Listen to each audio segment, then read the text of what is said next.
Peace, y'all. So I'm looking at this article, right? Your Facebook account was getting hacked. Getting help may take weeks or $2.99. So why would your Facebook account be getting hacked, right? Let's take a look at what's going on. So Angela McNamara's first hint that her Facebook account had been hacked was an early morning email warning that someone was trying to log into her account, right? So she got an email that someone's going to log into her account, right? It says, furthermore, she got another email saying that her password got changed, right?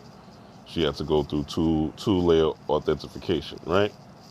She tried to do it, get a backup code, nothing happened.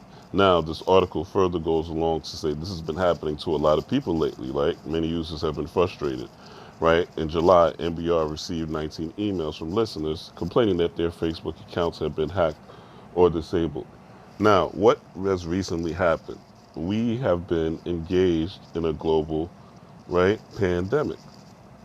So what has been happening to children? Children have been learning, e-learning, learning from computers. Also, children have been home on phones, on tablets, on social media, on TV, right? Not to say every child, because some parents have not done that, right, and still allowed them to engage in nature and go out and play. But a lot of parents have left their kids to devices, left their children to devices, right? So they're saying that these Facebook accounts have been hacked or disabled. Now, you have to understand this is a form of propaganda. They put these articles out, right? And you think it's just a simple article by NPR. But what it is a solution to your Facebook account getting hacked. And the solution, right, they have the problem. Problem, reaction, solution. So the problem is your Facebook account was getting hacked, right? That's the problem. The reaction is getting help may take weeks, right? Or $2.99. So the problem, right? Your reaction is, damn, I'm gonna be frustrated. It could take weeks, or I paid $300, right? So what is the $300 savior? What is the $300 solution? What is the $300 salvation? Now check it as you go further down into this article, right? It says they tried many routes, customer service. There's no email to email, right? No phone support. You have to upload a driver's license or a passport. Now, who wants to upload a site where you're not really talking to a real person? You don't know who that is that you could be sending your information to and just randomly sending your license or your passport to who the God knows who on the internet, right? But this is what they do. They locking out people's Facebook accounts, right?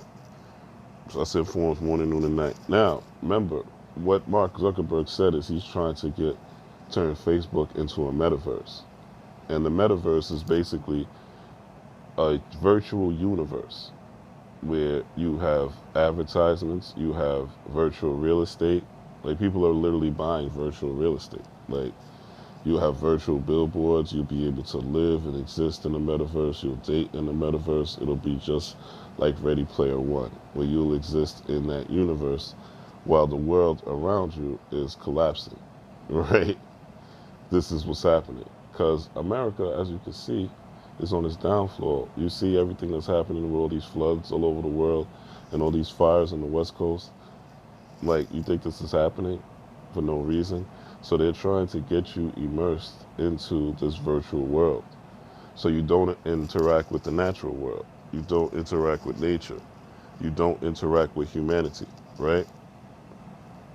You don't interact with the sun. You don't interact with the moon, right? You're not in the water. You're not on the beaches. You are immersed in a virtual reality, okay? That's what they want to get you with. And that's the whole reason for the jab, too, but we won't talk about that. So it says, because of coronavirus pandemic, there's fewer people able to review IDs. Rare, right? A solution for those willing to pay $2.99. Let's see what they have, right? They have the problem you're getting hacked out of your account. And this is going to happen more often, right? This is going to happen more often. This is part of the plan. This is part of the agenda. So this is going to happen more often. All right. So it says, I ultimately broke down and bought a $300 Oculus Quest 2. On Ready Player One, the movie Ready Player One, they do have on a video game headset, okay? The Oculus Quest 2 is a virtual reality company owned by Facebook but with its own customer support system. So you buy a $300 Oculus Quest 2, and you could look up the reviews for Oculus Quest 2, and Facebook could get you lock you out of your account there too. So you can even use your Oculus Quest 2, right?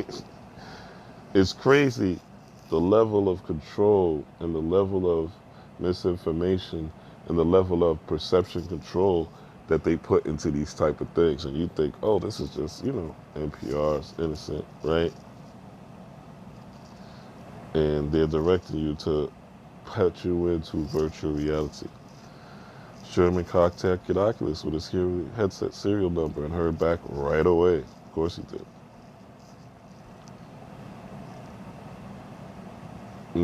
Yep.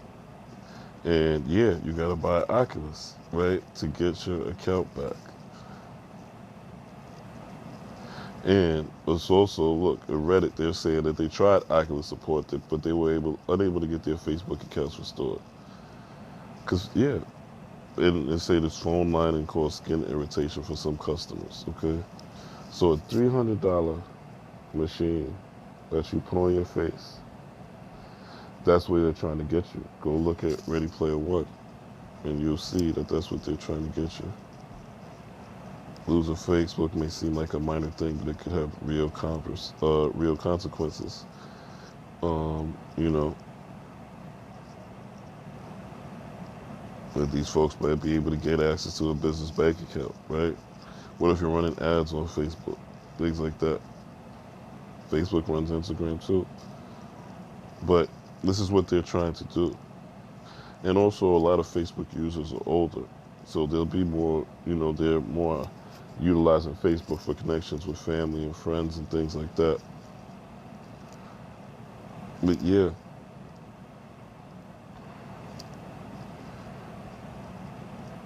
In fact, social media is now a big part of everybody's lives. See, and they ended off with fear. The fact that social media is now a big part of everybody's lives means it is a major target. So then they ended off with fear. So this is how they control your perception, folks. Right? And you have to really be aware of what the plan is. And the plan is to keep you in the house as much as possible, to get you on this virtual reality. And not really you, more so the children, right? Because it's going to be dope. It's going to be fly.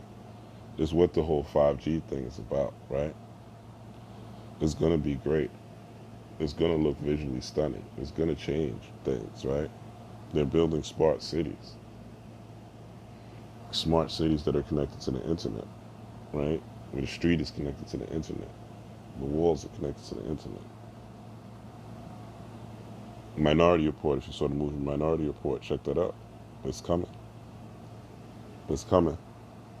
So you have to really be aware of what's going on. And if I were you and you were me, I would not really be rocking with Facebook like that, unless you're just going to pay $300. Because this is going to happen more often. And they know people are going to buy it, right? They know people are going to buy the Oculus, they're going to try it, and they're going to keep it. They know 9 times out of 10 people are going to try it and they're going to keep it. Now, some people will return it, but most people will try to keep it. That's the game, right? And now they can start building a metaverse. You create your avatar, you know what I'm saying? You start doing tasks throughout the day and little adventures. And before you know it, you locked into virtual reality. You locked into the metaverse. And that's where they want to get you. Pay attention. Peace, power, and prosperity.